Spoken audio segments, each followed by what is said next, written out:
Assalamualaikum warahmatullahi wabarakatuh.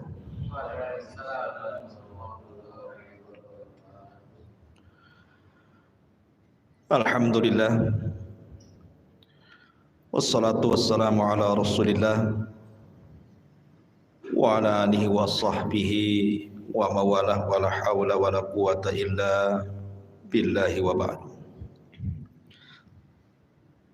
Hadirin dan hadirat yang dimuliakan Allah Subhanahu wa taala. Alhamdulillah, di malam hari ini kembali kita dipertemukan di Masjid Al-Fajri Jodoh Nagoya. Salat dan salam kita hadiahkan kepada Rasul kita Nabi besar Muhammad sallallahu alaihi wa ala alihi wasallam. Ma'asyiral muslimin yang dimuliakan Allah Subhanahu wa taala. Kita tahu bahwa salah satu yang wajib diimani adalah beriman dengan adanya hari akhir. Dan hari akhir itu ada arkannya, ada rukun-rukunnya. Dan rukun-rukun hari akhir itu terdapat 5 perkara yang harus diyakini. Yang pertama, kematian. Wajib diimani, karena kita pasti mati. Yang kedua, alam barzah. Harus diyakini. Kemudian yang ketiga, alam mahsyar.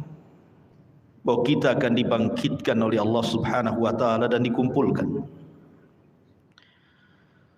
Kemudian yang keempat, hisab, balasan. Dan yang terakhir adalah al-jaza, kesudahan daripada manusia. Apakah dia layak masuk surga ataukah tidak layak masuk surga. Itulah gambaran beriman dengan hari akhir. Ma'asyiral muslimin yang dimuliakan Allah Subhanahu wa taala. Kita tahu bahwa ketika diutusnya Nabi sallallahu alaihi wasallam menjadi nabi dan rasul,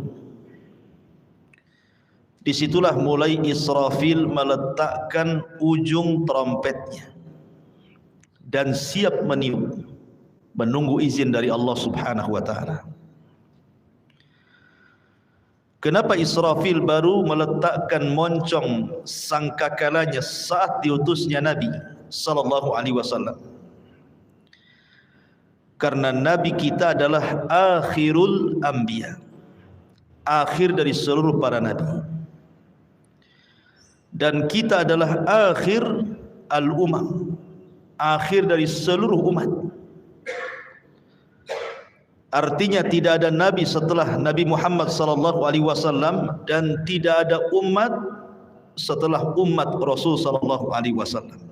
Setelahnya kiamat. Makanya Nabi sallallahu alaihi wasallam ketika suatu hari tidak nyenyak tidur, tidak enak makan, merenung, sahabat heran dan bertanya. Maka Nabi sallallahu alaihi wasallam menjawab, bagaimana mungkin aku bisa nikmat hidup, nikmat tidur, nikmat makan, nikmat minum dan begitu seterusnya. Faqad iltaqama sahibul qarni qarnan. Sementara malaikat Israfil, pemilik sangkakala itu, siap meniupkan trompetnya.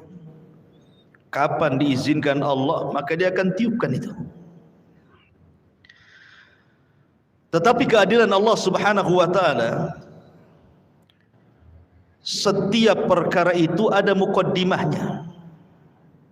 Allah Subhanahu wa taala tidak langsung mengkiamatkan alam semesta ini, tapi ada muqaddimahnya yang disebut dengan alamat kiamat kubra. Ada alamat-alamat kiamat besar. Tentu sebelumnya ada alamat-alamat kiamat kecil. Tapi mendekati kiamat ini yang muncul tanda-tanda alamat besar, dan itu jumlahnya 10 tanda. Kalau terjadi 10 tanda ini, maka habislah alam semesta. Secara ringkas, yang pertama munculnya Dajjal. Kemudian yang kedua, turunnya Isa ibn Maryam. Kemudian yang ketiga, munculnya Ya'juj wa Ma'juj. Ini 3 alamat pertama. Kemudian 3 alamat pertengahan, munculnya dukhan.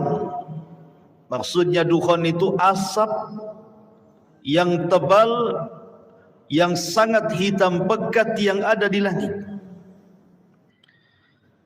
Kemudian setelahnya munculnya matahari dari arah barat. Kemudian setelahnya munculnya binatang dari perut bumi yang disebut dengan dabatun minal ardh. Binatang melata bisa bicara, yang menstempel mukmin dan kafir. Ini 3 alamat pertengahan. Maka alamat yang terakhir 3 gempa. Gempa dari arah barat, gempa dari arah timur, dan gempa di Jazirah Arab, dan ditutup dengan api yang menggiring manusia dari Aden Yaman, dikumpulkan di Syam. Disitulah kiamat dibangkitkan. Inilah 10 tanda kiamat besar. Orang-orang yang beriman tidak akan merasakan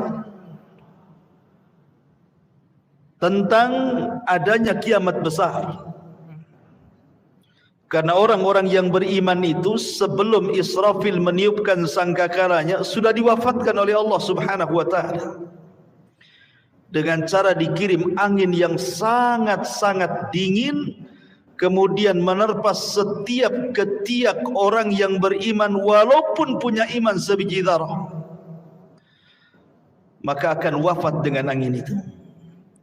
Sehingga tidak ada yang hidup kala itu kecuali orang yang paling jahat, yang paling buruk, yang paling kafir, yang paling syirik kepada Allah Subhanahu wa taala. Nabi SAW bersabda, la taqumus sa'ah illa ala syiraril khalqi. Tidak akan tegak hari kiamat kecuali tegak kepada manusia yang paling buruk yang ada di permukaan bumi. Ma'asyiral muslimin yang dimuliakan Allah Subhanahu wa taala, ketika Allah Subhanahu wa taala izinkan Israfil untuk meniupkan sangkakalanya, maka apa yang terjadi? Al-qari'atu mal qari'ah. Wa ma adraka mal qari'ah? Yauma yakunun nasu kal farashil mabthus. Al-qari'ah itu adalah suara yang keluar dari trompet moncong sangkakala yang ditiup Israfil. Itulah al-qari'ah, diambil dari al-qar, suara yang bisa memecahkan gendang-gendang manusia, dan suara yang bisa mewafatkan semua manusia yang hidup kali itu. Maka sekali tiupan, dan itu menunjukkan kemurkaan Allah Subhanahu wa taala, karena tidaklah mungkin Allah menghancur-hancurkan alam semesta kecuali karena kemurkaannya. Maka kiamat itu karena kemurkaan Allah Subhanahu wa taala. Maka disitulah kita lihat dalam ayat-ayat Al-Quran, di mana wa idzan nujumun tasharat, bintang dijatuh-jatuhkan, wa idzal biharu fujirat, kemudian lautan ditumpah-tumpahkan airnya, kemudian wa idza zulzilatil ardu zilzalaha, kemudian bumi digempa-gempakan. Ma'asyiral muslimin yang dimuliakan Allah Azza wa Jalla, Anda bisa bayangkan ketika terjadi tsunami Aceh, itu hanya sebagian kecil laut yang ngamuk gitu ya, yang marah karena kemarahan Allah Subhanahu wa taala. Dalam hitungan menit bisa menghancurkan bangunan dan melenyapkan banyak nyawa. Itu baru sebagian kecil laut. Ketika terjadi gempa di Jogja, dalam hitungan menit bangunan-bangunan roboh menimpa manusia. Bangunan hancur, jiwa-jiwa melayang, dan begitu seterusnya. Begitu juga peristiwa gempa di Lombok, dan saya saksikan sendiri karena saya ke sana. Satu kabupaten rata dengan tanah. Ma'asyiral muslimin yang dimuliakan Allah Azza wa Jalla, ini bagian kecil dari bumi. Bagaimana karena Allah Subhanahu wa taala mengatakan idza zulzilatil ardu zilzalaha. Allah Subhanahu wa taala mengidhafahkan zilzal kepada ha, zilzalaha. Allah tidak katakan zilzalan. Kalau zilzalan artinya sekali gempa, boleh jadi di sini gempa, di situ tidak gempa. Tapi ketika zilzal kemudian diidhafahkan kepada ha yang kembali kata ganti ini kepada bumi, artinya satu bumi gempa. Kalau sudah satu bumi gempa, mau lari kemana? Kalau gempa di Batam bisa lari ke Tanjung Pinang. Gempa di Tanjung Pinang bisa lari ke Medan, kan gitu. Tapi kalau di Medan gempa, Tanjung Pinang gempa, Batam gempa, semua daerah gempa, lah mau lari kemana? Maka saat itu tidak ada yang bisa lari, karena di mana-mana gempa. Ya. Ma'asyiral muslimin yang muliakan Allah Subhanahu wa taala, sampai pada waktunya Allah Subhanahu wa taala mewafatkan semua manusia, semua jin, bahkan semua malaikat. Bahkan malaikat maut Allah wafatkan juga. Ketika malaikat maut ditanya, man baki, siapa yang tersisa dari malaikat yang hidup? Kata malaikat maut, tidak ada kecuali abdukal fakir, hambamu yang fakir ini. Maka Allah mengatakan, maut, mati kamu. Sampai malaikat pencabut nyawa pun mati. Ketika itulah Allah Subhanahu wa taala menggulung langit dan mengepal bumi. Dan Allah Subhanahu wa taala berfirman, limanil mulkul yaum, limanil mulkul yaum. Kalian tahu sekarang siapa yang berkuasa? Kalian tahu sekarang siapa yang berkuasa? Tidak ada yang jawab, karena tidak ada yang hidup masalahnya. Tidak manusia, tidak jin, tidak malaikat. Makanya Allah Subhanahu wa taala menjawab sendiri, lillahil wahidil qahar. Kekuasaan itu hanya milik zat yang satu, dialah zat yang maha perkasa lagi kuat, Allah Subhanahu wa taala. Ma'asyiral muslimin yang dimuliakan Allah Subhanahu wa taala, Abi Hurairah radhiyallahu an pernah ditanya tentang jarak tiupan sangkakala pertama dengan sangkakala kedua itu berapa waktunya. Maka Abu Hurairah radhiyallahu an mengatakan 40. Sahabat bertanya, apakah 40 tahun wahai Abu Hurairah? Fa abaitu, aku enggan menjawabnya. Apakah 40 bulan? Fa abaitu, aku enggan menjawabnya. Apakah 40 minggu? Fa abaitu, aku pun enggan menjawabnya. Apakah 40 hari? Fa abaitu, aku pun enggan menjawabnya. Pokoknya di angka 40. Bisa 40 hari, bisa 40 minggu, bisa 40 bulan, bisa 40 tahun, wallahu a'lam. Tetapi disitulah Allah Subhanahu wa taala menghancurkan alam semesta sehancur-hancurnya.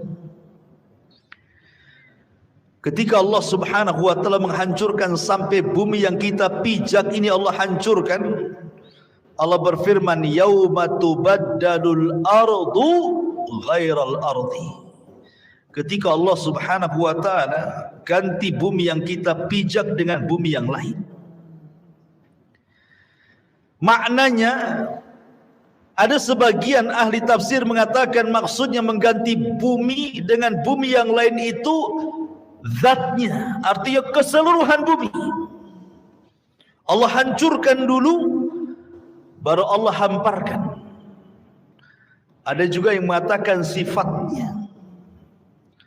Tapi yang jelas bahwa bumi yang kita pijak ini menurut pendapat yang kuat wallahu alam dalam bentuk bulat, nanti pada hari kiamat sudah tidak bulat lagi, tetapi Allah hamparkan sebagaimana Allah mengatakan wal ardu muddat wa alqat ma fiha wa takhallat. Dan ketika itu bumi dihamparkan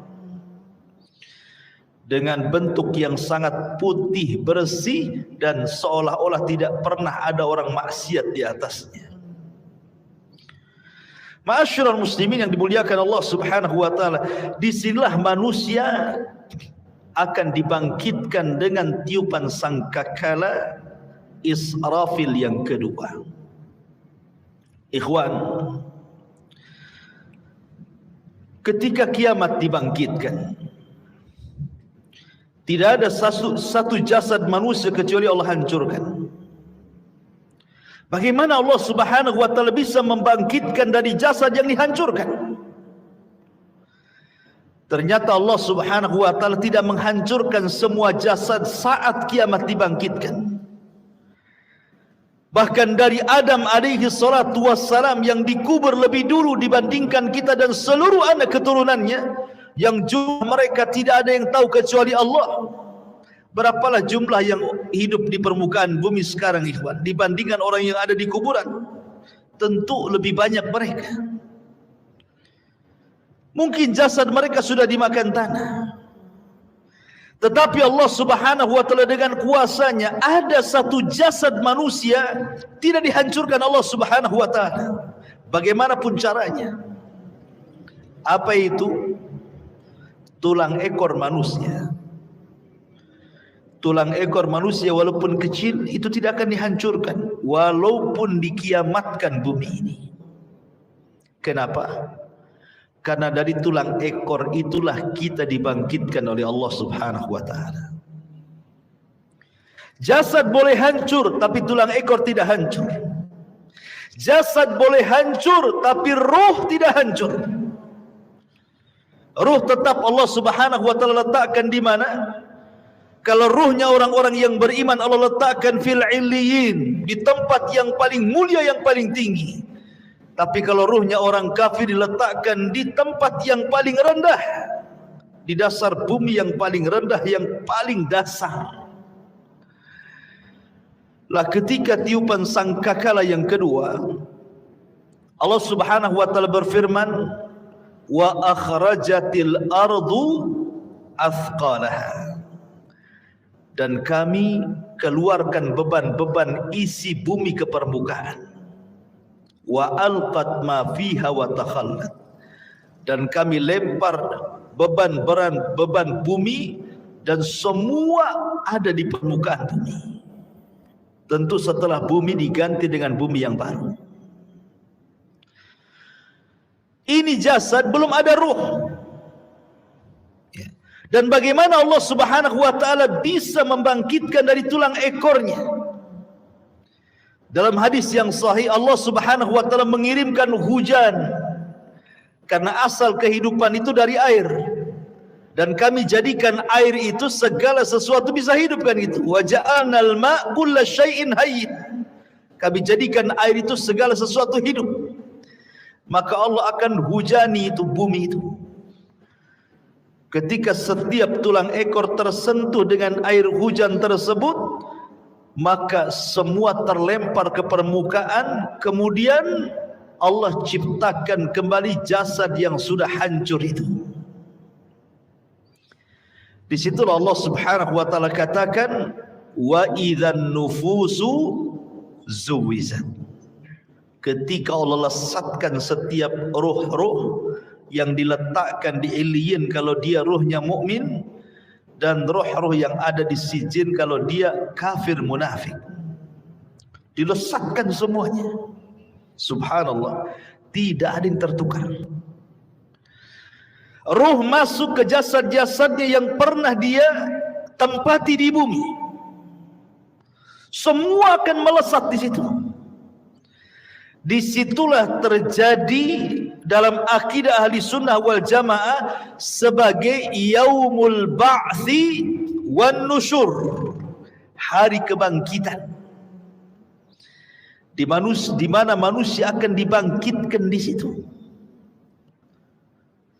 Bagaimana kondisi mereka dibangkitkan? Allah Subhanahu wa taala menyamakan kebangkitan manusia di padang mahsyar itu dengan dua binatang. Pertama dengan laron, dan yang kedua dengan belalang. Adapun dengan laron, Allah Subhanahu wa taala berfirman, Al-qari'atu mal-qari'ah, wa ma adraka mal-qari'ah, yauma yakunu an-nasu kal farash. Farash itu artinya laron yang berhamburan. Tetapi dalam ayat yang lain Allah mengatakan kal jaradil muntashir, seperti belalang-belalang yang berterbangan. Satunya laron berhamburan, satunya belalang berterbangan. Apa bedanya? Menurut ulama akidah, adapun ketika Allah Subhanahu wa taala menyamakan hari kebangkitan itu manusia seperti laron, itulah permulaan kebangkitan. Di mana ketika manusia bangkit, ikhwan, manusia itu tidak tahu harus kemana.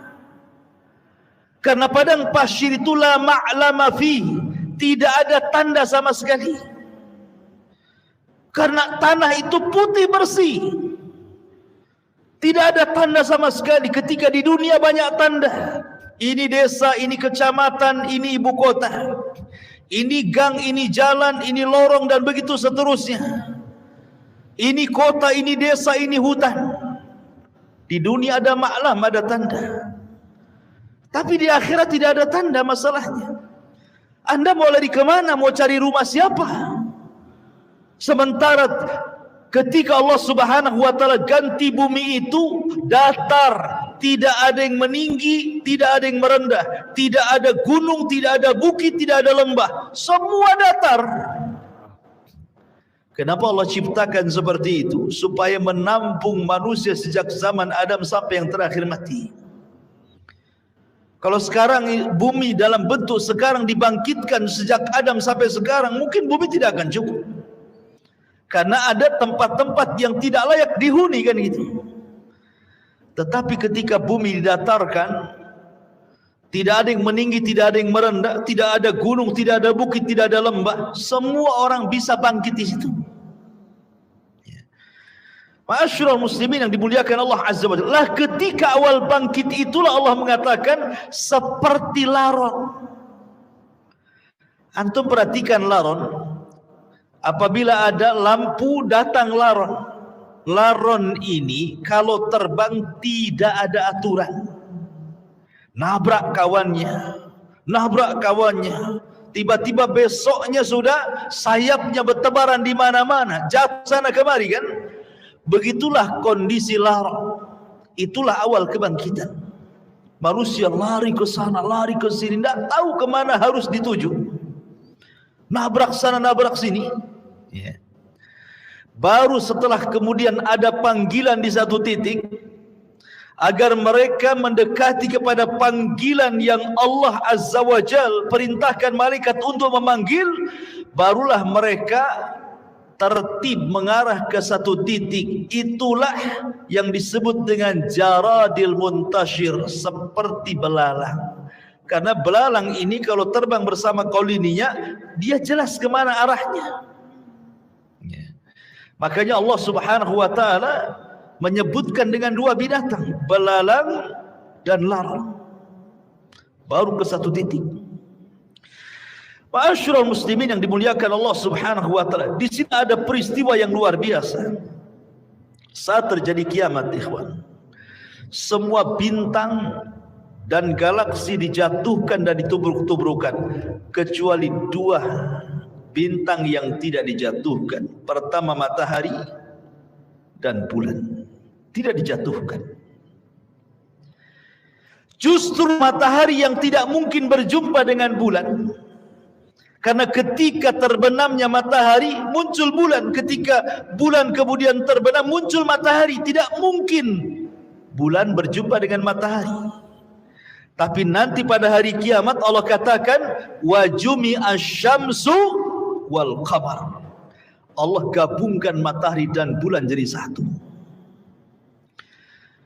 Inilah makhluk yang Allah Subhanahu wa taala kemudian diletakkan di atas kita 1 mil pada hari kiamat. Sampai rawi hadis ragu-ragu tentang bahasa mil dalam hadis itu. Apakah mil itu maknanya jarak? Ya, ada meter, ada kilo, ada mil. Ataukah mil itu alat untuk bercelak yang hanya 1 jengkal di atas kepala? Wallahu alam, kata perawi hadis ini. Anggaplah 1 mil itu di atas kepala itu maksudnya mil jarak. Itu saja ikhwatu fiddin sudah luar biasa panasnya. Apalagi kalau di atas kepala. Padahal di dunia ini Allah Subhanahu wa taala sudah berikan keadilan, kan? Di mana matahari diletakkan pada porosnya, disesuaikan dengan daya kehidupan manusia, sehingga manusia tidak terlalu kedinginan, tidak terlalu kepanasan. Allah letakkan persis di porosnya. Kalau seandainya matahari yang di porosnya ini mendekat sedikit ke bumi, terbakar bumi. Kalau seandainya matahari di porosnya menjauh dari bumi, bekulah bumi. Makanya Allah letakkan itu supaya tidak beku dan tidak terbakar, pas di tempatnya. Tetapi Allah Subhanahu wa taala pada hari kiamat Allah kumpulkan matahari dan bulan. Walaupun kesudahannya matahari dan bulan ini kemana? Dimasukkan ke dalam jahannam. Sampai sahabat bertanya, Rasul, apa dosa matahari? Kenapa dimasukkan ke dalam jahannam? Maka Rasul mengatakan, dimasukkan matahari dan bulan bukan berarti dua makhluk ini berdosa, tidak. Tetapi ingin membuktikan bahwa keduanya bukan Tuhan. Biar para penyembah bintang di bumi, para penyembah matahari dan bulan tahu bahwa matahari dan bulan itu bukan Tuhan. Makanya dipendamkan ke neraka. Sehingga ahlun nar melihat matahari yang dipendamkan ke neraka, rupanya keduanya bukan Tuhan. Ya, memang bukan Tuhan. Makanya Allah mengatakan la tasjudu lisyamsi wala lilqamari wasjudu lillahi alladzi khalaqahunna in kuntum iyyahu ta'budun. Jangan sujud kepada matahari dan bulan, tapi sujudlah kepada yang menciptakan keduanya kalau kalian betul-betul beribadah kepada Allah Azza wa Jalla. Ma'asyiral muslimin yang dimuliakan Allah Subhanahu wa taala. Bagaimana manusia saat dibangkitkan? Nabi sallallahu alaihi wasallam bersabda, yuhsyarun nas yaumal qiyamah khufatan uratan ghurlan buhman. Aisyah radhiyallahu anha menceritakan, nanti pada hari kiamat manusia akan dikumpulkan khufatan, tanpa beralas kaki. Anda bisa bayangkan saat matahari di siang hari kemudian memanasi aspal yang ada di jalan-jalan. Coba Anda jalan tanpa alas kaki, rasakan panasnya. Atau di gurun pasir gitu ya. Bagaimana orang bisa berjalan di dunia saja tanpa alas kaki, bagaimana pula di akhirat matahari direkatkan. Begitu panasnya kaki ini ketika mijak bumi itu kan. Kemudian kata Rasul sallallahu alaihi wasallam, khufatan uratan, tanpa ada baju lengket di badan. Tidak pakai baju, tidak pakai celana. Tidak ada yang menyelimuti badannya, satu helai kain pun tidak ada di badannya. Bayangkan matahari dekat tuh. Kita saja ya kan itu ya, apabila telanjang di tengah matahari terik siang-siang itu panasnya luar biasa. Ini telanjang bulat. Kemudian kata Nabi SAW, khufatan, uratan, ghurlan, kembali tidak dikhitan.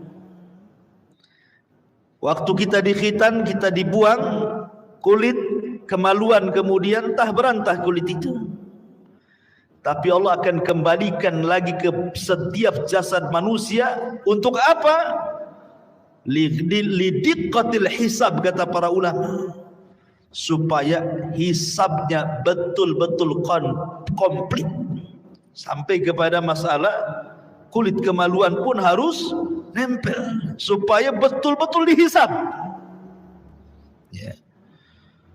Kemudian yang terakhir kata Rasul, ghurlan, tanpa bawa harta di badan. Artinya tidak bawa harta di badan itu ya tidak bawa apa-apa. Ya. Kalau di bumi ini antum pamannya safar bawa dompet gitu kan masih tenanglah tuh. Ya. Tetapi jangan lagi dompet, jangan lagi kartu ATM, pakaian pun tidak, celana pun tidak, celana dalam pun tidak. Gini. Lalu apa yang dibanggakan pada hari kiamat, ikhwan? Itu menunjukkan bahwa Allahu aghniya wa nahnul fuqara. Allah itulah zat yang kaya, kita ini fakir. Ya. Karena nggak ada bawa apa-apa. Apa yang mau dibanggakan pada hari kiamat? Dibangkitkan itu semua akan sama. Baik para raja yang dibangkitkan seperti itu, para menteri yang dibangkitkan seperti itu, orang-orang kaya yang dibangkitkan seperti itu, orang miskin juga sama, semua sama. Tidak ada yang dibanggakan pada hari itu di hadapan Allah Subhanahu wa taala, dan tidak ada yang disombongkan pada hari itu. Ma'asyiral muslimin yang dimuliakan Allah Subhanahu wa taala. Ada sebuah hadis yang dikeluarkan Imam Muslim. Nabi SAW mengatakan, yub'atsu kullu 'abdin 'ala ma mata 'alaihi. Manusia akan dibangkitkan pada hari kiamat sesuai dengan kondisi saat dia mati. Walaupun sebagian ulama hadis mengatakan bahwa hadis ini maksudnya dibawa ketika sakaratul maut. Manusia itu saat kematiannya disesuaikan dengan kebiasaan hidupnya, gitu maksudnya. Kalau kebiasaan hidupnya dia baik, insya Allah akan diwafatkan dengan cara husnul khatimah. Kalau kebiasaan hidupnya jahat, bisa saja dia diwafatkan dalam su'ul khatimah. Tapi ada juga yang mengatakan dari kalangan muhadditsin bahwa hadis ini berbicara tentang kebangkitan. Manusia itu akan dibangkitkan sebagaimana saat dia mati. Makanya Nabi SAW, kenapa ketika orang-orang yang haji itu, yang masih menggunakan kain ihram, kemudian qadarullah meninggal, kata Nabi SAW, suruh dikafani dengan ihramnya kan? Karena dia akan bangkit pada hari kiamat dan dia akan menggunakan pakaian itu sambil mengucap labbaik Allahumma labbaik. Kemudian ketika Nabi SAW menguburkan para syuhada, mereka tidak dimandikan, tidak dikafankan, tidak disolatkan, langsung dimasukkan ke dalam liang lahat dengan pakaian mereka yang masih berlumuran darah. Karena mereka akan dibangkitkan seperti itu, dan darah-darah mereka menjadi saksi syuhada mereka. Dan saat dikubur, maka malaikat mungkar dan nakir tidak akan bertanya soal siapa Tuhanmu, siapa nabimu, apa agamamu. Kenapa? Karena kata Nabi SAW, kafa, cukuplah bibariqatis suyuf, kilatan-kilatan pedang saat jihad, fitnah bagi dia, sehingga tidak ada fitnah kubur lagi. Ma'asyiral muslimin yang dimuliakan Allah Azza wa Jalla. Bahkan pada hari kiamat, Abu Sa'id Al-Khudri radhiyallahu anhu mengatakan, Nanti pada hari kiamat ada orang-orang yang diseret dengan wajahnya. Subhanallah. Kita di bumi berjalan dengan kedua kaki. Tapi nanti saat dibangkitkan ada manusia-manusia berjalan kakinya di atas, kemudian wajahnya diseret, wajahnya di bawah, jalan dengan kepalanya. Sahabat bertanya, "Ya Rasulullah, wahai Rasul, kok ada orang yang seperti itu? Maksudnya kok bisa, bukankah di dunia dia berjalan dengan kakinya?" Maka Nabi mengatakan, "Alaysa alladhi amshahu ala rijlaihi fid dunya qadiran ala an yamshiyahu ala wajhihi yaumal qiyamah." Kata Nabi SAW, bukankah ketika di bumi dia bisa berjalan dengan kedua kakinya, siapa yang menjadikan dia bisa berjalan seperti itu? Allah. Maka sebagaimana Allah mampu menjalankan manusia di bumi dengan kedua kakinya, maka Allah pun mampu menjalankan dengan wajahnya pada hari kiamat. Dan mereka orang-orang kafir. Bahkan subhanallah, al-jaza min jinsil amal, ikhwan. Balasan itu sesuai dengan amalannya. Ada manusia saat dibangkitkan itu kecil. Kecil. Ya. Di tengah manusia yang besar-besar, dia dibangkitkan seperti semut. Sehingga dia harus terseok-seok menghindari langkah kaki orang yang lari ke sana kemari. Lihatlah semut kecil kan? Kalau seandainya kita melihat semut kecil kemudian kita jalan, terkadang ada semut yang kita injak. Jadi ada ketika dibangkitkan itu, manusia dibangkitkan seperti seekor semut kecil sekali. Dia harus terseok-seok ke sana kemari menghindari injakan-injakan manusia yang lari ke sana kemari. Siapa mereka? Mereka al-mutakabbirun, orang-orang yang sombong.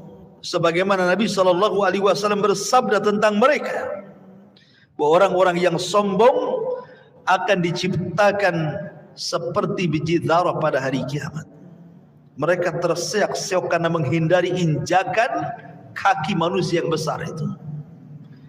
Kenapa Allah buat dia kecil? Karena ketika di dunia dia merasa besar. Ya kan, orang sombong itu kan merasa besar ya. Maka Allah buat kecil pada hari kiamat. Ada juga ma'asyiral muslimin yang dimuliakan Allah Azza wa Jalla, ketika dia bangkit, dia kemudian terseok-seok kayak orang mabuk, tidak tahu harus kemana. Dan mereka adalah para pemakan riba. La yakumuna illa kama yakumul ladzi yatakhabbathu syaitanu minal mas. Pemakan riba itu nanti bangkit pada hari kiamat seperti orang yang kesurupan, yang dimasuki setan ke dalamnya, oyong ke sana kemari. Ada juga kata Nabi SAW, orang yang dibangkitkan itu buta, padahal di dunia dia melihat, sehingga dia kemudian mengatakan, Rabbi lima hasyartani a'ma wa qad kuntu basira. Rabb, kenapa kau bangkitkan aku dalam kondisi buta? Dulu di dunia aku melihat. Maka Allah Subhanahu wa taala mengatakan, ya, karena engkau ketika di dunia melupakan ayat-ayatku, sekarang kulupakan kau buat buta, kata Allah Subhanahu wa taala. Jadi macam-macam orang dibangkitkan itu. Ada yang berteriak-teriak memanggil-manggil Allah Subhanahu wa taala, ya Rabb, ya Rabb. Tapi Allah tidak memandangnya sama sekali. Ada orang-orang yang tidak akan pernah dipandang pada hari kiamat. Bahkan tidak akan diberikan rahmat. Bahkan sudah disediakan azab yang pedih. Subhanallah, ikhwan. Kalau sampai kita tidak dipandang oleh Allah Subhanahu wa taala, berarti kita akan merasakan peritnya neraka jahanam. Siapa mereka?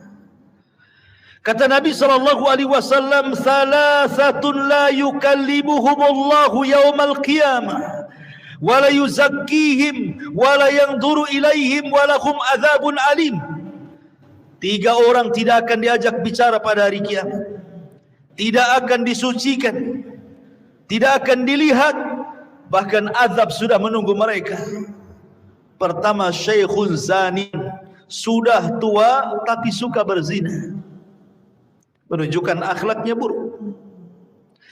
Kemudian yang kedua, malikun kadzab, raja pendusta, penguasa para pendusta, mendustakan rakyatnya.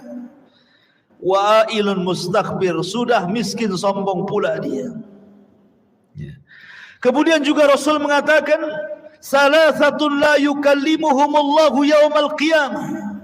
Ada juga orang-orang yang tidak akan diajak bicara oleh Allah Subhanahu wa taala, tidak akan disucikan, tidak akan dilihat. Bagi mereka azab yang pedih. Al-musbil, orang yang melembrehkan pakaiannya di bawah mata kaki. Al-mannan, orang yang suka mengadu domba ke sana kemari. Al-munfik sil'atahu bil halifil kadhib, seorang pedagang untuk melariskan dagangannya berdusta dengan sumpah kepada Allah Azza wa Jalla. Mereka tidak akan diajak bicara, mereka tidak akan dilihat oleh Allah Subhanahu wa taala. Termasuk juga rajulun atau rajulan au imra'atun fi duburi, atau seseorang laki-laki yang melakukan homoseksual, tidak akan diajak bicara, tidak akan disucikan, tidak akan dilihat oleh Allah.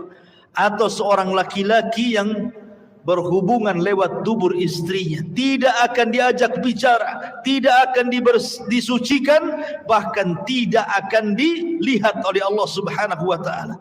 Termasuk juga imra'atun la tashkuru li zawjiha, istri yang tidak pernah bersyukur kepada suaminya. Istri yang tidak pernah bersyukur kepada suaminya. Apabila suaminya mendatangkan banyak kebaikan, hanya satu kesalahan, dia mengatakan engkau tidak pernah berbuat baik. Bersyukur kepada suaminya. La yanzurullah ila imra'atin la tashkuru li zawjiha. Allah tidak akan melihat kepada seorang wanita yang tidak pernah syukur kepada suaminya. Jadi ada orang-orang yang tidak akan dilihat Allah. Dia panggil-panggil ya Rabb, ya Rabb. Allah tidak peduli dengan orang itu. Bahaya ikhwan, kalau sampai tidak dilihat oleh Allah Subhanahu wa taala. Lah ketika itu ma'asyiral muslimin, maka Allah Subhanahu wa taala mulai pisah-pisahkan manusia itu. Awalnya kan berkumpul tuh, jadi satu. Sejak zaman Adam sampai yang terakhir mati terkena trompet sangkakala Israfil. Dibangkitkan semuanya. Di situ masih kumpul para nabi, para syuhada, para siddiqin, para salihin, orang awamnya, dari mulai zaman Adam sampai yang terakhir, masih satu di padang mahsyar itu. Baru Allah pisah-pisahkan di situ. Apa kata Allah Subhanahu wa taala? Kata Allah Subhanahu wa taala, hei, siapa yang di antara kalian ketika di dunia menjadi para pemimpin yang adil, keluar kalian kemari, berdirilah di bawah arsy Allah Subhanahu wa taala, kalian mendapatkan naungan. Kemudian dia panggil lagi, hei orang-orang yang ketika di dunia hatinya terikat dengan masjid, kemari, keluar dari situ. Di sini kalian mendapatkan naungan dari arsy Allah Subhanahu wa taala. Kemudian dipanggil lagi, hai orang-orang yang ketika di dunia suka berinfak sampai tangan kirinya tidak tahu diinfakkan tangan kanannya, shadaqatus sir. Kemari, keluar. Kamu harus bergabung di sini. Kau mendapatkan naungan arsy Allah Subhanahu wa taala. Kemudian juga dipanggil yang lainnya, wahai anak muda yang ketika di dunia menjaga kehormatannya, tidak mau berzina karena takut kepada Allah, keluar, gabung di sana. Di sana kau mendapatkan naungan arsy Allah Subhanahu wa taala. Termasuk kalian yang saling mencinta karena Allah, membenci karena Allah, keluar, gabunglah kau di situ. Itulah yang disabdakan Nabi sallallahu alaihi wasallam, sab'atun yudhilluhumullahu fi dhillihi yawma la dhilla illa dhilluh.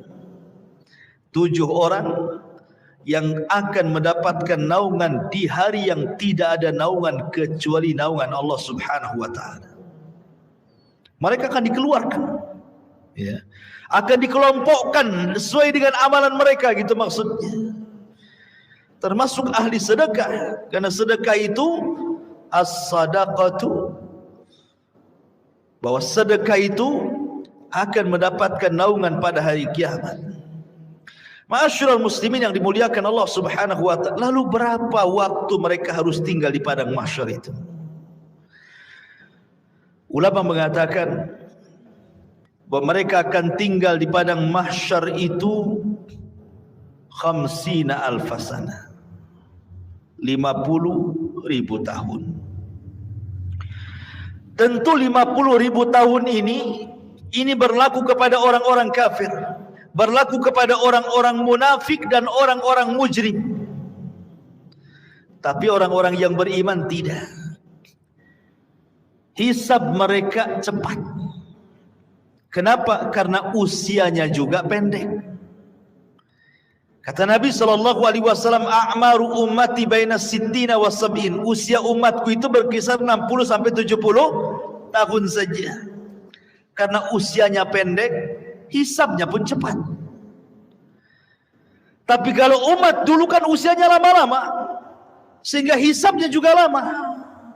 Makanya orang-orang yang beriman, mereka akan tinggal di padang mahsyar itu cuman setengah hari. Tapi setengah harinya kehidupan akhirat. Berapa setengah harinya kehidupan akhirat? Allah mengatakan, inna yauman inda rabbika ka alfi sanatin mimma ta'udun. Satu hari kehidupan akhirat bila dibandingkan dengan kehidupan dunia sama dengan 1000 tahun. Berarti setengah harinya 500 tahun. Jadi orang-orang yang beriman akan tinggal 500 tahun saja. Sementara orang kafir akan tinggal 50.000 tahun kehidupan akhirat, tinggal dikali 1000 tahun kehidupan dunia. Berapa lama mereka harus tinggal di situ, ikhwan? Begitulah Allah Subhanahu wa taala hendak mengadili mereka seadil-adilnya. Ma'asyiral muslimin yang dimuliakan Allah Azza wa Jalla. Jadi manusia itu dibangkitkan dengan berbagai macam gaya. Makanya Allah mengatakan ashtatan liyurau a'malakum. Ashtah, ya, ashtah itu artinya bangkitnya macam-macam. Ya, tadi ada yang buta, ada yang oleng gitu ya. Ada yang kepalanya di atas, kepalanya di bawah, kakinya di atas gitu ya. Ada yang kemudian pincang jalannya, macam-macam orang itu dibangkitkan. Kemudian habis itu dikelompok-kelompokkan, ahli sedekah dengan ahli sedekah, ahli Quran dengan ahli Quran, ahli solat dengan ahli solat, dan begitu seterusnya. Ma'asyiral muslimin yang dimuliakan Allah Azza wa Jalla, disinilah banyak peristiwa yang akan dilalui. Apa saja peristiwa setelah kematian itu? Kalau boleh saya singkat, nanti saya bentangkan sedikit. Yang pertama sudah saya jelaskan, kebangkitan. Yang kedua, hasyar, pengumpulan manusia di padang mahsyar. Kemudian yang ketiga, al-haud, telaga. Manusia akan minum dari telaga. Kemudian yang keempat, syafa'atul uzma. Orang meminta syafaat kepada para nabi. Kemudian yang kelima, dimulai hisab. Kemudian yang keenam, barulah kemudian diterbangkan catatan. Baru ada yang mengambil dengan tangan kanan, tangan kiri, dan di belakang punggungnya. Kemudian yang nomor 7, barulah ada mizan, timbangan. Kemudian yang nomor 8, barulah kemudian jahanam didatangkan, kemudian jembatan diletakkan di bawah jahanam. Di atas Jahannam, bawahnya Jahannam, itulah titian Siratal Mustaqim. Jisrun mamdudun fawqa Jahannam. Sebuah titian, bawahnya Jahannam. Kemudian manusia akan lewat di titian itu. Kemudian yang nomor berapa? 9. Manusia akan kumpul di kontor. Disinilah akan terjadi kisos. Tapi kisosnya sesama orang yang beriman. Tapi kalau kisosnya sesama orang kafir sebelum titian Siratal Mustaqim. Baru setelah di kontor, barulah mereka akan berjubel di pintu-pintu surga. Baru setelah itu, tidak ada yang bisa membuka pintu surga kecuali Nabi SAW. Baik, kita urai sedikit. Tadi sudah jelaskan, yang pertama hari kebangkitan, manusia dibangkitkan. Kemudian dikumpulkan. Ketika manusia tertidur dan cukup lama, kemudian terbangun, pasti yang Anda rasakan akan merasakan haus yang luar biasa. Iya kan? Kalau tidur lama gitu kan, bangun pasti pengen minum. Seperti Anda juga pengen minum. Bismillah, minum dulu. Masya Allah. Jadi ketika mereka kehausan ini, maka mereka mencari air. Setiap para nabi Allah Subhanahu wa taala sudah berikan telaga. Likullin nabi haudun. Setiap nabi diberikan telaga. Dan telaga yang paling besarlah telaga Nabi kita Muhammad sallallahu alaihi wasallam. Maka umat Rasul sudah diarahkan ke masing-masing nabinya. Termasuk kita umat Islam diarahkan kepada telaga Nabi kita.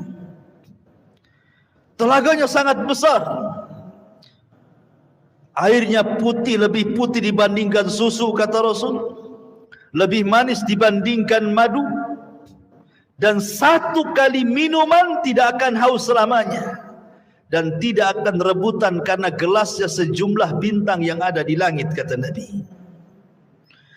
Dan orang yang pertama dibolehkan minum, merekalah orang-orang Ansar dari kalangan sahabat Nabi sallallahu alaihi wasallam. Lah kenapa tidak Muhajirin? Bukankah Muhajirin adalah as-sabiqun al-awwalun? Mereka lah yang awal-awal masuk Islam, baru kemudian Ansar kan itu. Kenapa di akhirat orang yang pertama minum orang Ansar dulu baru Muhajirin, terbalik? Ya. Karena orang Ansar diberikan kesabaran ketika di dunia. Mereka tidak pernah mencicipi kekuasaan. Khulafaur Rasyidin semua dari Muhajirin. Abu Bakar Muhajirin, Umar Muhajirin, Uthman Muhajirin, Ali Muhajirin, Hasan bin Ali Muhajirin. Ganti ke kekuasaan kerajaan. Raja yang pertama Muawiyah ibn Abi Sufyan Muhajirin. Runtuhnya Bani Umayyah, berdiri Bani Abbasiyah, semua dari Mekah Muhajirin. Semua kekuasaan itu dari Muhajirin. Orang Ansar itu tidak pernah jadi raja. Mereka jadi rakyat. Makanya kata Nabi SAW, sabarlah kalian. Kalian akan mendapatkan nanti raja-raja yang zalim. Boleh jadi mungkin yang menguasai kalian itu raja-raja zalim. Tapi kesabaran kalian akan mendapatkan hasil sampai kalian menemui aku di mana? Di telagaku, kata Nabi. Makanya mereka orang yang pertama minum. Orang-orang Ansar atau penduduk Yaman yang awal-awal masuk Islam, baik dari kalangan manusia atau kalangan jinnya. Ya. Baru setelah itu Muhajirin. Baru setelah itu para ulama. Baru setelah itu umumnya umat Rasul, sampai yang terakhir datang sekelompok umat Rasul hendak minum. Tiba-tiba dihalau para malaikat, tidak boleh. Nabi SAW kasihan dan mengatakan, ummati itu umatku, biarkan wahai malaikat, biar dia minum. Tapi kemudian Rasul diberitakan bahwa mereka tidak layak minum.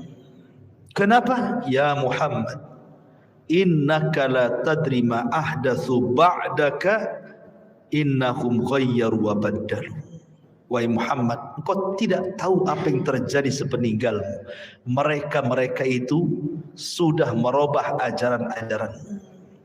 Mereka itu sudah menjauhi sunnah-sunnahmu. Mereka tidak layak minum dari telagamu. Makanya ulama mengatakan orang yang tidak akan minum dari telaga Rasul, pertama orang murtad, tidak akan minum. Yang kedua orang munafik, tidak akan minum. Yang ketiga orang yang mereka selalu menyelisih sunnah Rasul dari kalangan ahli bidah. Kemudian yang keempat para murtakib al-kabair, orang-orang yang senantiasa terus melakukan dosa besar. Mereka tidak layak minum dari telaga Nabi SAW.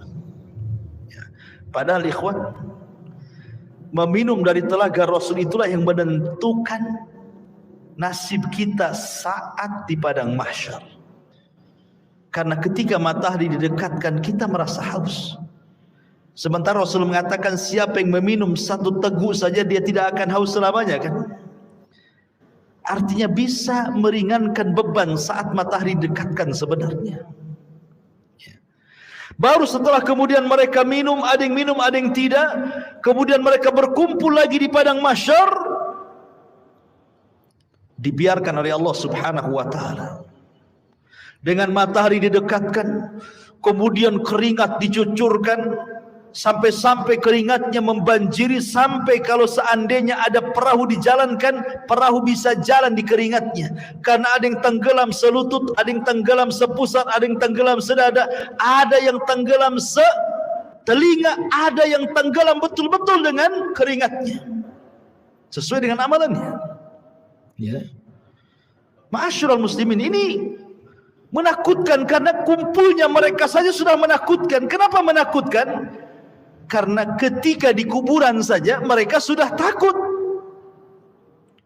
Kan kalau orang-orang yang beriman masuk kuburan itu dibentangkan surga, ya kan? Ketika dia sanggup menjawab pertanyaan malaikat, siapa Tuhanmu? Allah. Siapa Nabimu Muhammad? Apa agamamu? Islam. Allah akan mengatakan dari langit, an sadaqa abdi, hambaku telah benar. Kalau begitu, bentangkan pintu dari sorga, hantarkan makanan, hantarkan minuman, hantarkan pakaian, hembuskan angin dari sorga supaya wangi kuburannya. Kan itu artinya dia bisa melihat sorga di kuburan. Tapi orang kafir, munafik dan ahli dosa, ketika dia tidak sanggup menjawab apa kata Allah, sempitkan kuburan sesempit-sempitnya, kan itu.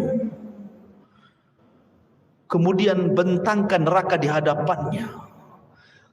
Makanya ketika kemudian terjadi hari kiamat, mereka sudah melihat neraka saat di kuburan tuh. Makanya mereka sudah ketakutan luar biasa. Dari situlah akhirnya kemudian ketika Allah biarkan saja di padang mahsyar seperti itu, mulailah orang-orang berakal di antara mereka datang kepada Adam. Ya Adam, anta abul bashar, kau ini bapak manusia. Isfa' lana ila rabbik, mintalah syafaat kepada Rabbmu. Ala tara ila ma nahnu fi, tidakkah kau iba kepada kami, lihat kondisi kami. Tapi Adam mengatakan tidak bisa, karena aku sudah pernah melakukan maksiat sehingga Allah murka, dan kemurkaannya tidak pernah terjadi sebelum dan sesudahnya. Sebaiknya kau kenuh saja, datang kepadamu. Sama juga jawabannya. Kata Nuh, sebaiknya kau datang kepada Ibrahim. Sama pula jawabannya. Tidak bisa juga. Kata Ibrahim, sebaiknya kau datang kepada Nabi Musa. Musa pun sama. Bahkan kata Musa, sebaiknya datang kepada Isa. Jadi antara Adam, Nuh, Ibrahim, Musa, Isa, semua mengatakan nafsi, nafsi, urus diri kalian, katanya. Kata Isa bin Maryam, sebaiknya kalian datang kepada Muhammad sallallahu alaihi wasallam. Maka mereka datang kepada Rasulullah. baru Nabi SAW tidak menolak permintaannya dan mengatakan ana laha, kan ku coba terus. Maka Nabi SAW berangkat sendiri, kemudian mendekati arsy Allah, kemudian sujud di bawah arsy dengan sujud yang sangat lama. Kemudian Allah datang dan mengatakan irfa ra'saka ya Muhammad. Kata Allah Subhanahu wa taala, angkat kepalamu wahai Muhammad.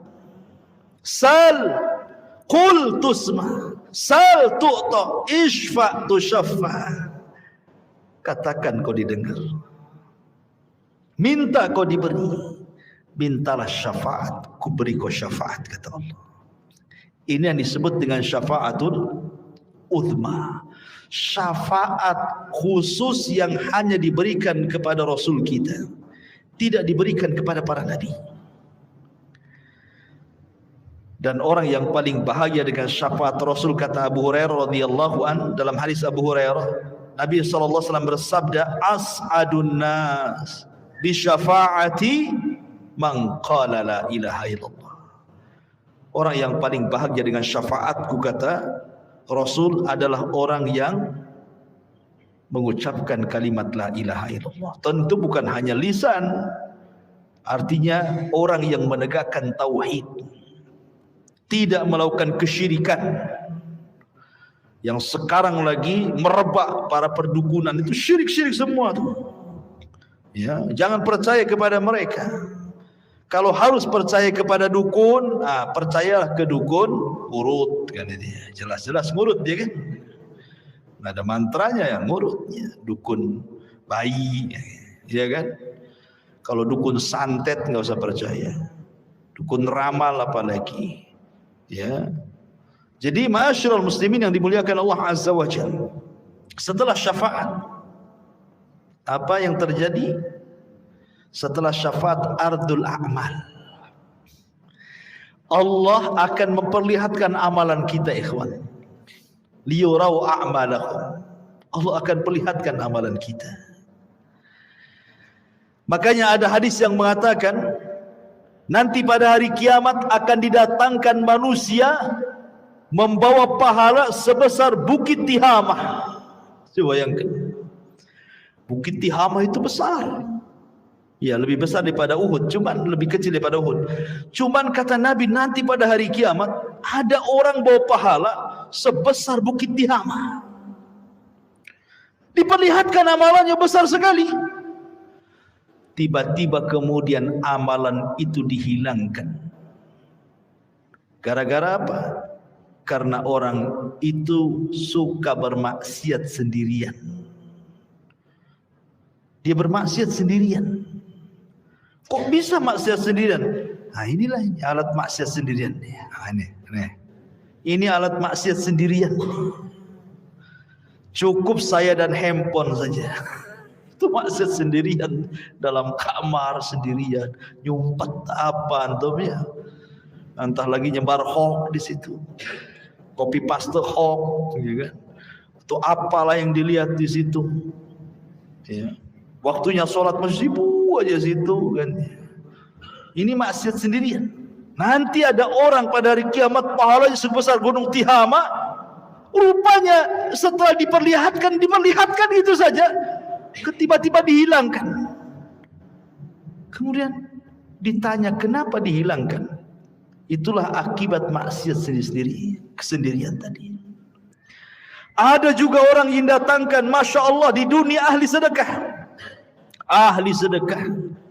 Ada masjid perlu bangunan disumbang dia, ada madrasah perlu uang disumbang dia, ada fakir miskin butuh biaya disumbang dia. Tidak ada tempat kecuali disumbang dia. Dipanggil oleh Allah, diperlihatkan amalan dia di dunia, dibuat layar tancap, seolah-olah dia diingatkan, tuh kamu tuh waktu di dunia itu, tuh kamu bawa uang ke masjid ini, kau bawa uang ke masjid itu, kau bawa uang ke panti asuhan ini. Diperlihatkan amalannya di dunia. Kemudian Allah mengatakan, betul itu kamu tuh yang jalan ke sana kemari? Oh iya, dengan bangganya, itu saya wahai Allah. Kemudian Allah mengatakan, untuk apa kau amalkan itu? Maka dia mengatakan, saya bersedekah untukmu ya Rabb. Kata Allah, kadzabta, dusta kamu.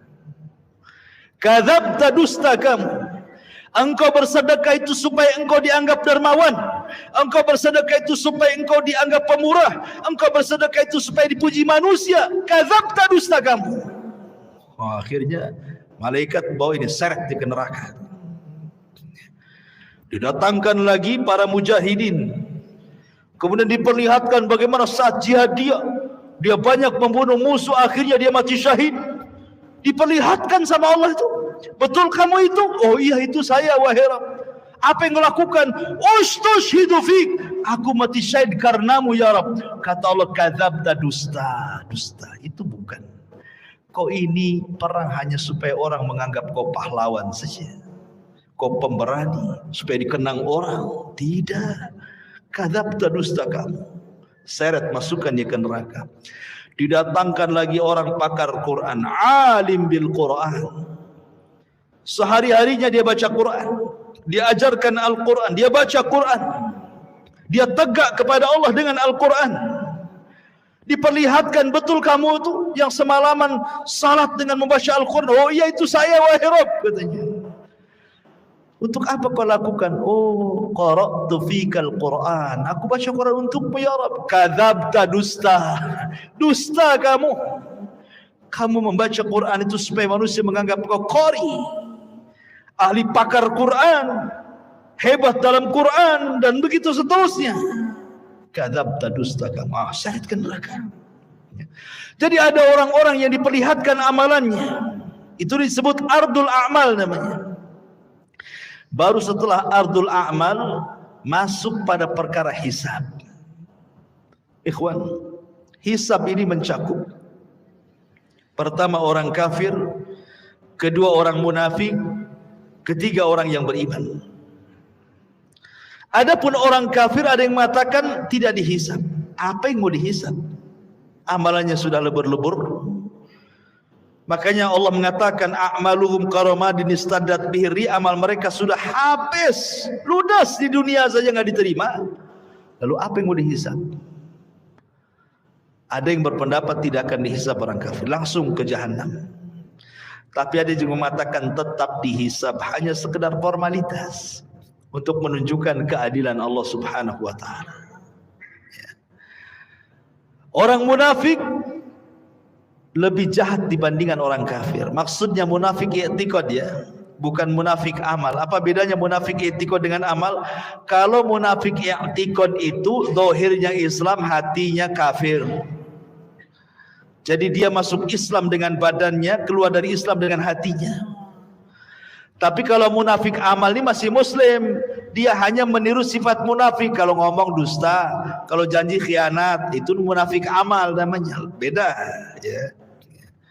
Dia tidak dikeluarkan dari Islam. Jadi munafik yang dikeluarkan dari Islam itu yang mendohirkan Islam, menyembunyikan kekufuran, seperti orang-orang orientalis dan begitu seterusnya. Ya. Karena ada orang-orang misionaris yang ingin memurtadkan kaum muslimin, pura-pura masuk Islam. Adapun hisabnya orang-orang mukmin ada dua. Ada yang disebut dengan hisaban yasira, mudah hisabnya. Ada yang disebut dengan hisaban asira, sulit hisabnya. Apa bedanya? Kata Nabi SAW, hisab yang mudah itu, orang ini akan ditanya oleh Allah Subhanahu wa taala semua apa yang dilakukan dia di dunia. Tetapi dia tidak diwajibkan untuk menjawab. Hanya mengiyahkan saja. Betul kamu zina? Iya. Betul kamu rampok? Iya. Betul kamu ini? Iya. Betul kamu itu? Iya. Betul kamu sholat? Iya. Betul kamu puasa? Ya, gitu saja. Ya. Habis itu Allah tutupi aibnya dan Allah ampuni dosanya. Itu hisab yasir, mudah. Tapi hisabnya ada yang sulit. Bagaimana caranya? Ketika dia tanya soal amalannya, dia bantah. Dia membantah Allah. Kamu juri? Enggak. Itu bantah namanya. Korupsi? Enggak. Jadi sehingga harus datangkan saksi. Kata Nabi SAW, manukisha udzib. Siapa yang ketika dihisab ada bantah-bantahan, maka akan diazab orang ini. Ya. Itulah yang disebut hisaban asir, hisab yang sulit. Kalau dia sampai bantah-bantahan, berarti dia mendapatkan hisab yang sulit.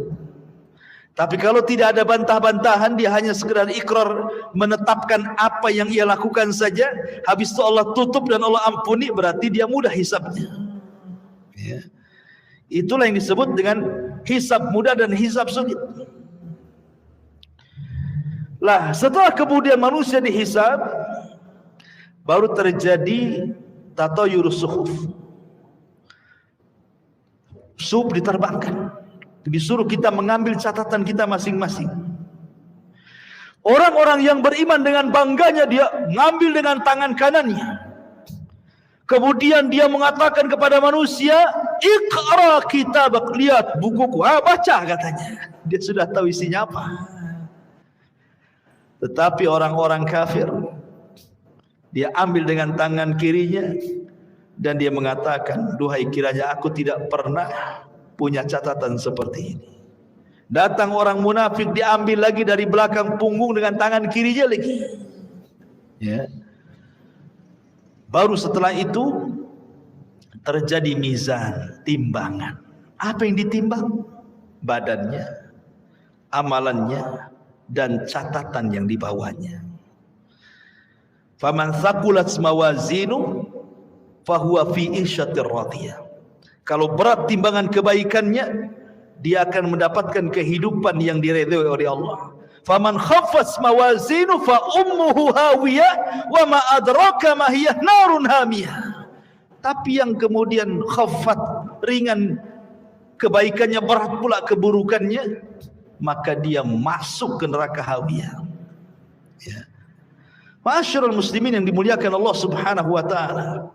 Baru setelah proses mizan timbangan, baru kemudian Allah Subhanahu wa taala akan datangkan apa? Jahannam. Allah mengatakan waji'a bi jahannam. Pada hari itu akan didatangkan neraka jahannam. Waji'a bi jahannam yauma idzin yatadzakkarul insan. Ketika jahannam dihadirkan, barulah ingat manusia, kenapalah di dunia saya seperti ini, seperti itu. Kemudian malaikat akan datang bersaf-saf, wal malaku saffan saffa. Disitulah Allah Subhanahu wa taala akan datang dan akan mengajak bicara satu persatu hamba-hambanya. Ada yang diajak bicara, ada yang tidak diajak bicara, sebagaimana sudah saya jelaskan tadi. Ya. Baru setelah itu titian dibentangkan, jisrun mamdudun fawqa jahannam. Jadi akan diletakkan semacam jisr. Jisr itu jembatan. Ya. Yang Nabi SAW katakan tentang masalah jembatan ini, kalau boleh saya ringkas, jembatan ini amat sangat licin. Jembatan ini menggelincirkan. Jembatan ini memiliki besi pengait yang sangat besar. Jembatan ini mudah terpeleset karena bukan lurus tetapi berbelok-belok dan bergerak. Jembatan ini lebih halus dibandingkan rambut, lebih tajam dibandingkan pedang. Ya, jembatan ini akan membelah telapak kaki manusia, sehingga tidak semua orang selamat dari titian ini.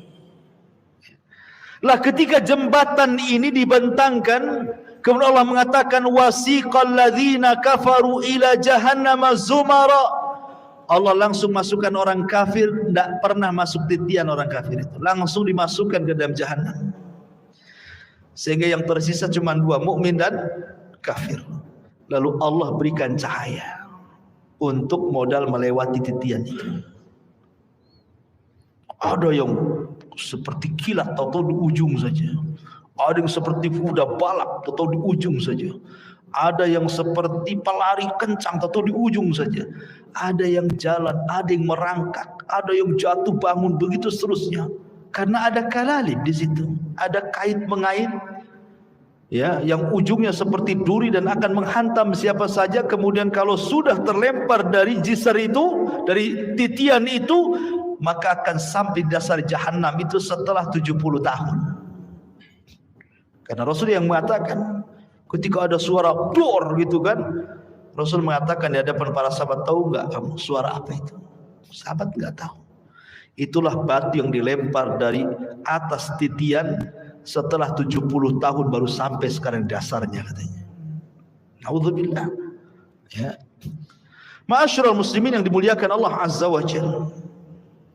Baru setelah kemudian mereka bisa menyeberangi titian, ada yang berhasil, ada yang tidak.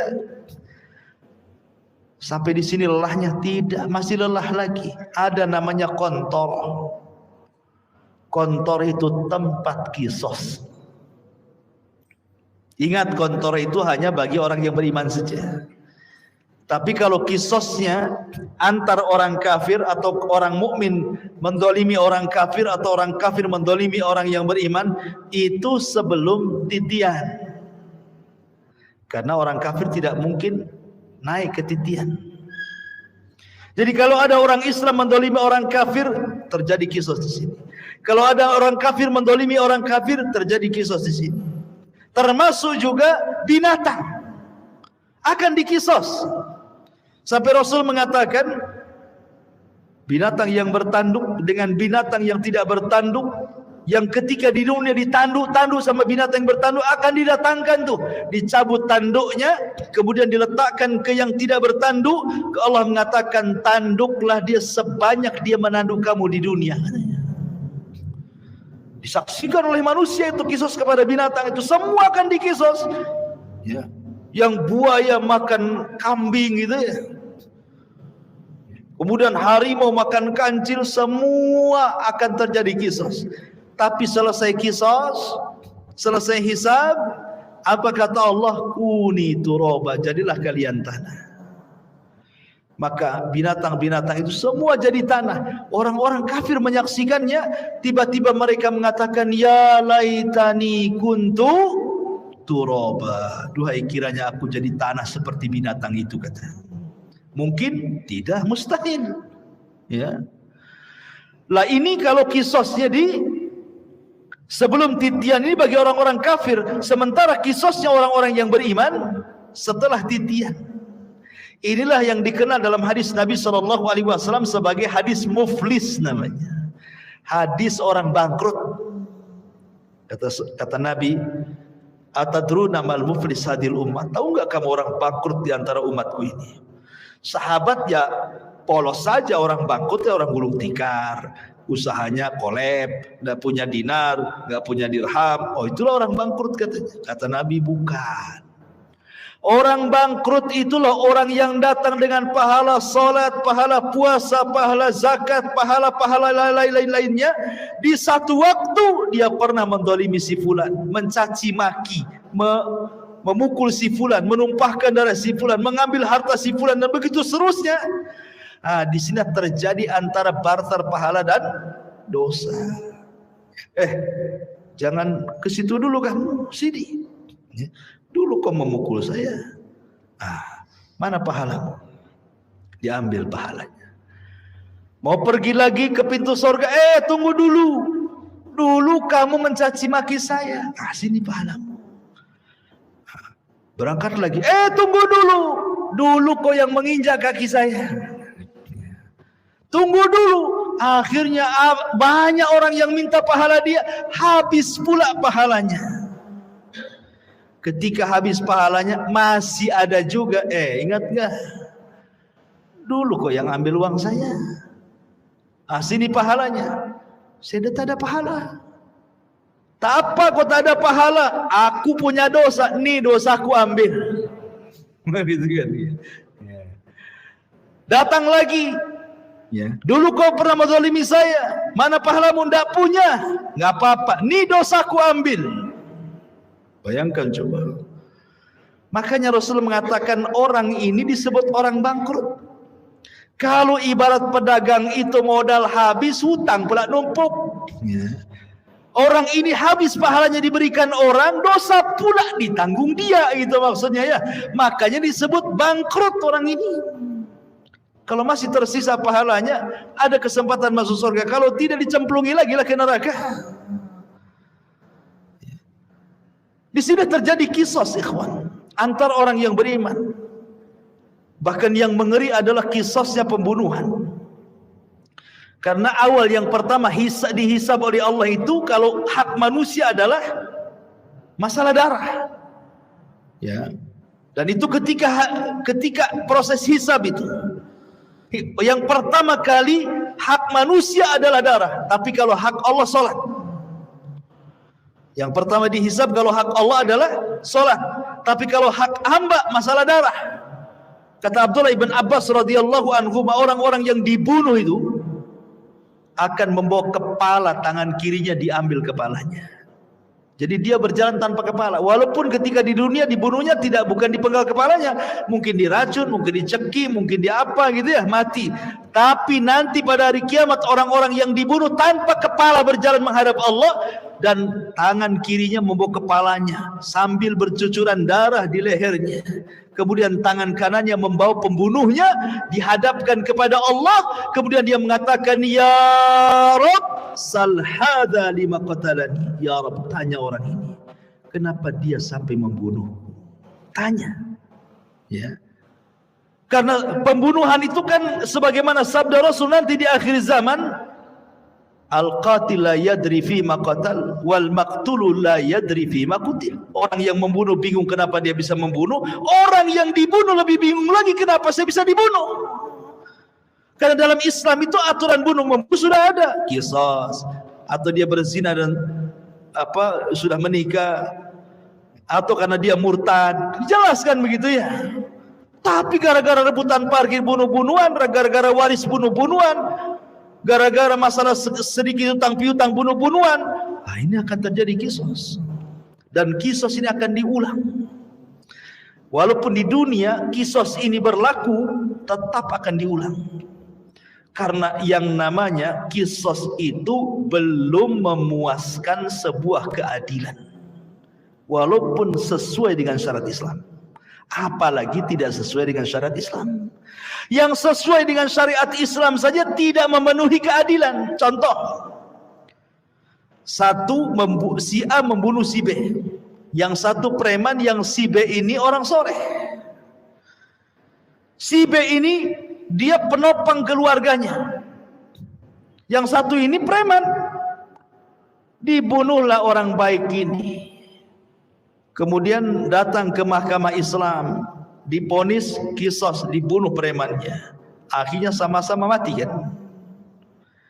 Tapi bagi keluarga belum ada keadilan. Ini yang mati orang baik. Ya. Ketika dia sudah meninggal, akhirnya terputuslah nafkah ke keluarganya. Ini yang preman dibunuh lagi, yang keluarganya aja nggak suka dia preman, biarkannya dia mati kan. Jadi belum memenuhi keadilan kan hati kita ini. Maka di akhirat diulang lagi supaya memenuhi keadilan. Makanya ketika masuk surga, kata Ibnu Utsaimin rahimahullahu taala, wa naza'na ma fi sudurihim min ghillin ikhwana, tidak ada lagi dendam, tidak ada lagi marah, ya. Tidak ada lagi dendam kesumat. Betul-betul dihilangkan dalam hatinya. Karena sudah ada kisah 2 kali kan, ingin menghilangkan dendam kesumatnya. Ketika masuk surga semua jadi satu hati ya. Jadi terjadi kisah itu. Kembali ke kontora. Setelah kontora itulah adalah pintu-pintu surga. Disitulah manusia berjubel di pintu-pintu sorga. Kata Rasul, sayati alaikum zaman kadidu minaz ziham. Akan datang waktunya manusia berdesak-desakan di pintu sorga. Tidak ada yang bisa membuka pintu sorga. Sampai pun Adam tidak bisa membuka pintu sorga, kecuali Nabi kita Muhammad SAW. Ana awal man aftatihu babal jannah. Saya orang yang pertama kali membuka pintu sorga. Ketika Rasul buka pintu sorga, tiba-tiba ada wanita mau mendahului masuk ke dalam surga. Ya. Ada perempuan lari mau mendahului Nabi masuk surga. Kata Rasul, tunggu dulu. Siapa kamu? Maka wanita yang mengatakan, saya wanita yang merawat banyak anak yatim. Ya. Dari sini kata para ulama, lihat bagaimana para pengkafil yatim berdua sama masuk ke dalam surga. Itulah yang dinamakan ana wa kafilul yatim fil jannati kahataini. Aku dan para perawat anak yatim itu seperti ini di surga, kata Nabi. Ya kan? Tetapi yang jelas bahwa di sini Rasul yang pertama kali masuk surga ya bukan wanita ini. Cuma dia mau bersama Nabi, mau mendahului Nabi, cuma di stop kan gitu ya. Bagaimanapun yang pertama membuka pintu surga Rasul, yang pertama masuk ke dalam surga pun Nabi sallallahu alaihi wasallam. Adapun kehidupan di surga tentu kehidupan yang luar biasa, karena bagaimanapun Rasul yang mengatakan a'dadtu li ibadis salihin ma la ainun ra'at wa la udhunun sami'at wa la khatara ala qalbi bashar, gitu ya. Aku siapkan di surga itu kenikmatan yang tidak pernah dilihat mata, didengar telinga, terlintas pun tidak. Subhanallah. Ya. Ma'asyiral muslimin yang dimuliakan Allah Subhanahu wa taala. Lah, surga itu bertingkat-tingkat. Ada sebuah hadis ketika menjelaskan tentang keutamaan qari'ul Quran, para penghafal Quran atau para penggemar membaca Quran. Kata Nabi sallallahu alaihi wasallam, ini di surga nih. Iqra wartaq warattil kama kunta turattil fid dunya. Fa inna manzilataka inda akhiri ayatin taqra'uha. Kata Rasul menjelaskan nanti di surga Allah akan memerintahkan para penghafal Quran atau orang-orang yang gemar membaca Quran, bacalah. Subhanallah, Quran ini bukan hanya dibaca di dunia, di surga pun dibaca. Ya. Bacalah, naiklah. Karena nanti ahli surga itu akan diberikan rop-rop sayap di belakangnya untuk naik ke tingkatan-tingkatan di atas. Naiklah, terbanglah. Ya. Dan pelankan bacaanmu, tartilkan bacaanmu. Sebagaimana kau di dunia mentartilkan bacaan Quran, di surga pun kau tartilkan. Nanti akhir kedudukanmu di surga sesuai dengan akhir ayat yang kau baca di dunia, kata Nabi. Kata Ibnu Taimiyah, Syekhul Islam Ibn Taimiyah ketika memberikan catatan kepada hadis ini, bahwa tingkatan di surga itu sejumlah ayat dalam Al-Quran. Berapa ayat dalam Al-Quran itu? 6.500 kurang lebih. Itu jumlah ayat dalam Quran itu 6.500 kurang lebih. Artinya tingkatan di surga itu ya segitulah jumlahnya, 6.500 kurang lebih. Yang 100 tingkatan disediakan oleh Allah untuk para mujahidin fisabilillah, lebihnya sesuai dengan amalannya. Berarti di sini menunjukkan bahwa surga itu banyak, 650 lebih, 6.500 tingkatan lebih. Sementara satu surga itu luasnya selangit dan di sebumi, dan satu tingkatan ke tingkatan berikutnya itu perjalanan 500 tahun. Semakin tinggi surga, semakin indah tingkatannya. Karena surga itu sifatnya darajat tangga ke atas. Kalau neraka itu sifatnya darokat, tangga ke bawah makin jelek. Kalau surga ke atas makin baik, gitu maksudnya. Makanya orang naik lebih lelah dibandingkan orang terjun. Coba lu terjun, tinggal jegur aja kan. Naik, capek sampai ke atas. Makanya ke surga itu perlu tenaga, perlu lelah, perlu letih. Ke neraka enggak perlu. Tinggal jegur aja antum ke situ. Jadilah antum penduduk neraka. Enggak perlu antum beli, enggak perlu antum bayar, enggak perlu pakai uang. Dan enggak perlu sekolah. Orang maksiat itu tidak perlu sekolah. Kalau ibadah itu perlu sekolah karena ada ilmunya. Salat aja ada ilmunya. Gimana takbiratul ihram? Apa yang mau dibaca? Maksiat tidak perlu sekolah, tidak perlu S2 maksiat itu.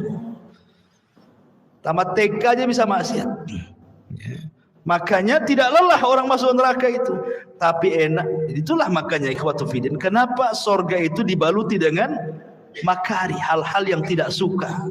Sementara neraka itu dibaluti oleh syahwat, hal-hal yang orang suka masuk ke situ. Ya. Lah surga yang bertingkat-tingkat ini Allah Subhanahu wa taala berikan kepada siapa? Orang-orang yang masuk ke dalam surga sesuai dengan tingkatannya. Bahkan di surga itu minimal satu orang itu mendapatkan 2 istana. Paling sedikit orang yang masuk surga itu dapat 2 istana. Dapat 2 istana. Kalau seandainya di dunia antum dapat 2 rumah di Sukajadi yang paling dalam, yang paling mewah itu, wah udah senang sekali. Tapi sayang rumah di Sukajadi nggak seberapa dibandingkan rumah di surga. Cuman karena nggak kelihatan, makanya malas untuk bangun rumah di surga. Maunya di dunia saja karena nampak gitu ya. Lah jadi paling sedikit orang masuk surga itu, setiap orang mukmin masuk surga minimalnya 2 istana Allah berikan. Kenapa?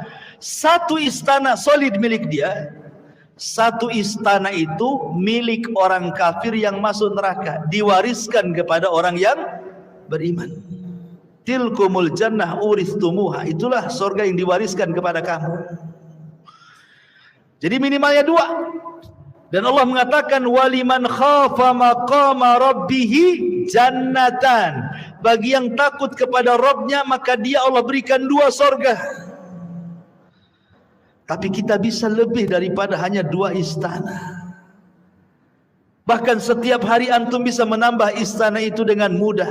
Kata Rasul, barang siapa yang membaca Qul huwallahu ahad, Allahus samad, lam yalid walam yulad walam yakul lahu kufuwan ahad 10 kali dalam sehari semalam, banallahu lahu baitan fil jannah. Allah akan bangunkan antum istana di surga tanpa modal. Cukup baca Qul hu 10 kali. Modal? Tidak. Modal ngomong saja. Kalau antum bangun rumah, sak jelek-jelekan kos-kosan, keluar uang pondasi, uang bata, uang batu, uang semen, uang spandek, uang keramik, macam-macam. Cukup kulhu 10 kali jadi itu istana di surga. Tapi baca kulhu aja malas, ya kan? Karena nggak nampak masalahnya. Coba kalau seandainya saya kasih rumah antum, nggak usah di Sukajadi, tiban kampung 1, ya. Tapi kulhunya jangan 10, 5.000. Wow, langsung pada daftar itu biasanya. Siap Ustaz, 5.000 kulhu, baca kulhu. Yang penting dapat rumah saya. Itu di dunia ya kan. 5.000 kulhu dia baca loh. Ini tidak perlu 5.000 kulhu, 10 saja dapat loh di surga. Tidak mau baca juga. La haula wala quwwata illa billah. Jadi itulah memang namanya keimanan kepada yang gaib itu memang perlu keyakinan. Makanya kenapa dalam awal surah Al-Baqarah itu ciri orang yang bertakwa itu yang pertama kali beriman dengan gaib. Ya, yang gaib itu harus diimani. Sebab kalau tidak beriman yang gaib, ya tadi akhirnya nggak yakin dengan sorga. Bukti nggak yakin dengan sorga, Allah pilih amalan-amalan yang bisa membangunkan istana di sorga, nggak juga orang tertarik. Ada bangun masjid nih, kan bangun istana di sorga tidak harus 1 masjid dia bangun. 1 sak semen pun jadi itu antum bangun rumah di sorga. 1 keping keramik pun jadi, 1 lonjor besi pun jadi, nggak juga nyumbang. Oke, ini modal Ustaz, saya tidak ada duit. Ya tadi yang nggak modal ya kulhu itu 10 kali, tak ada modal itu aja masih susah baca kulhu. Atau yang nggak modal lagi, salat duha 12 rakaat kata Rasulullah, banallahu qasran fil jannah. Siapa yang salat duha 12 rakaat Allah bangunkan istana di surga. Nggak juga antum salat duha. Lalu apa lagi? Ma'asyiral muslimin yang dimuliakan Allah, banyak amalan-amalan enggak modal. Itulah karena kurang yakinnya kita dengan perkara gaib itu. Tapi kalau soal perdukunan yang gaib-gaib yakin tuh. Datang dia, tolong cek tangan saya, nasib saya ini gimana masa depan nih, usaha saya lancar atau enggak nih. Yakin dengan gaib yang satu ini. Ya. Ma'asyiral muslimin yang dimuliakan Allah Azza wa Jalla. Jadi surga yang bertingkat-tingkat itu, maka tingkatan tinggi semakin baik semakin baik. Dan ingat, surga itu bukan hanya sekedar istana. Ya, di situ juga ada view-nya, ada sungainya, ada tamannya, ada roof-roofnya, ada bahkan ada kamar terbuat dari kaca, bayangkan. Terbuat dari kaca, ghuraf namanya. Kamar itu persis terbuat dari kaca. Yura dhahiruha batinuha. Orang dalam melihat keluar, orang luar melihat ke dalam. Ya bahasa kita rumah kaca lah. Kan sekarang kan lihatlah rumah-rumah minimalis itu kan cantik tuh kalau dikasih kaca itu kan. Di mana tuh ghuraf itu? Di atas. Kalau kita ini di dunia bangun satu bangunan di atas, harus ada tiang dari bawah nopang tuh. Di sorga tak ada. Tak ada tiang, ya gitu saja kamar. Ustaz, gimana saya kesananya katanya. Antum pikir antum di sorga kayak apa? Terbang antum ke sana. Ya. Karena semua binatang di sorga itu, jangankan kita, binatang di sorga semua terbang. Makanya bahasa Quran itu lahmi tair. Tair itu artinya burung. Ya, daging burung gitu ya. Jadi semua binatang itu kata para ulama terbang di sorga itu. Tidak ada binatang melata kayak di bumi itu berjalan di, tidak ada, semua terbang. Antum aja terbang. Ya. Ma'asyiral muslimin yang dimuliakan Allah, intinya bahwa kalau cerita tentang surga nggak ada habisnya. Kita akan terhayal ke sana. Kalau cerita neraka sudahlah Ustaz, sekali aja lah. Takut katanya. Intinya bahwa inilah manusia saat kebangkitan. Mudah-mudahan ada manfaatnya. Insyaallah kita lanjutkan dan kesempatan. Subhanakallah bihamdika asyhadu an la ilaha illa anta astaghfiruka wa atubu ilaik. Allahu ta'ala alam. Assalamualaikum warahmatullahi wabarakatuh.